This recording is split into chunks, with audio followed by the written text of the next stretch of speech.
नमस्कार मंडळी, आज तुम्हाला मी एकदम भारी असा मुरांबा बनवून दाखवणार आहे. तो पण आपण जुन्या काळात कसा बनवत होतो, पण खायला पण एकदम सेम तसा चुलीत भाजल्यासारखा लागतो बरं का.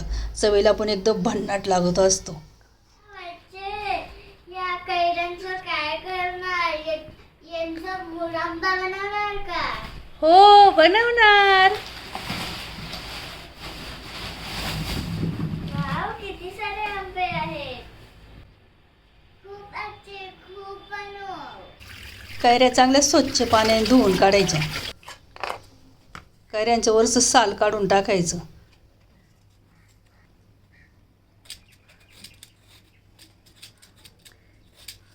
साल काढून टाकलं ना, कैरी पटकन शिजते आणि चवीला पण भन्नाट लागतं.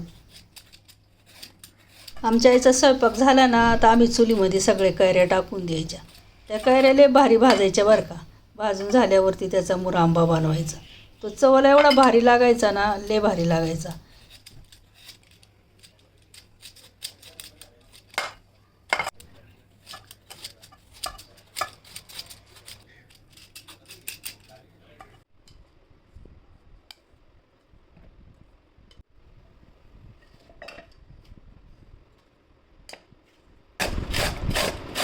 कैऱ्या किसून घ्यायच्या.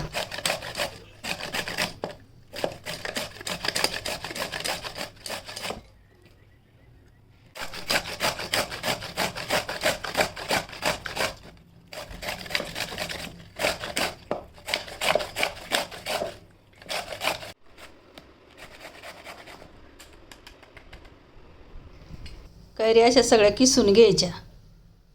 छानपैकी किसून झाल्यात. पोळीला राहिलेलं सगळं असे तुकडे काढून घ्यायचे. ते बी छान शिजत असतात. मुरांबा बनवताना जाड कढई घ्यायची, जेणेकरून ती खाली लागायचं नाही, म्हणून जाड कढई घ्यायची. 1 वाटी गूळ घेतलाय. 1 वाटी साखर घालायची. तुम्हाला जसं गोड लागते तसं घालायचं. मिरी घालायची, वेलची घालायची, दालचिनीचा तुकडा टाकायचा, त्याने स्वाद भारी येत असतो. मिक्स करायचं. जोपर्यंत मुरंबा तयार होत नाही तोपर्यंत मिक्स करीत राहायचं, नाही तर खाली लागणार. लय भारी लागतं बरं का, नक्की करून बघा. आमच्या आई चुलीमध्ये भाजायची.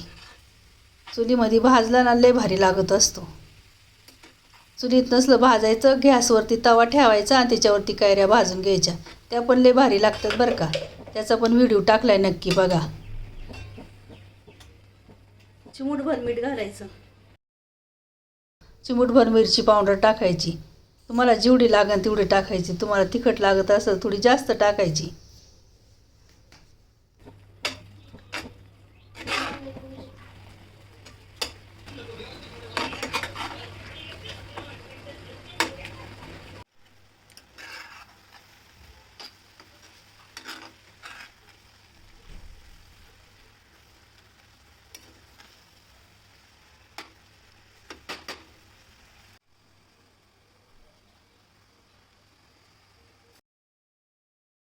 एक चमचा तूप घालायचं.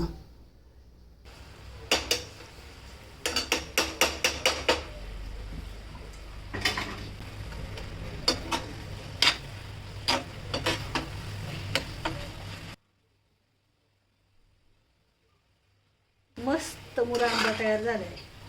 मुरांबा म्हणतं, कुणी गुळांबा म्हणतं. एकदम अप्रतिम.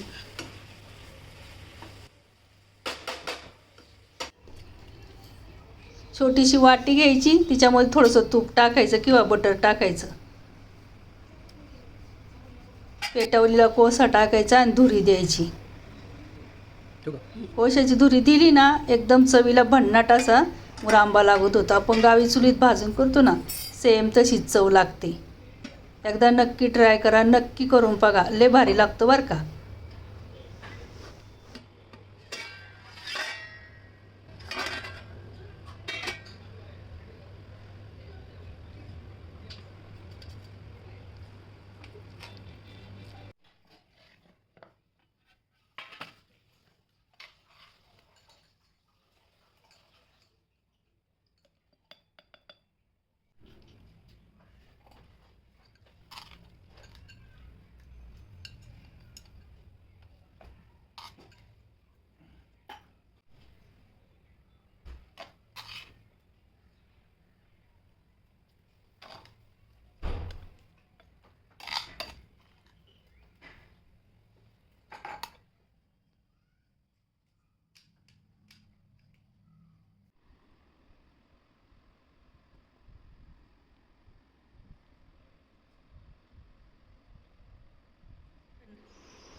यम्मी खूप मस्त झालाय मुराब्बा.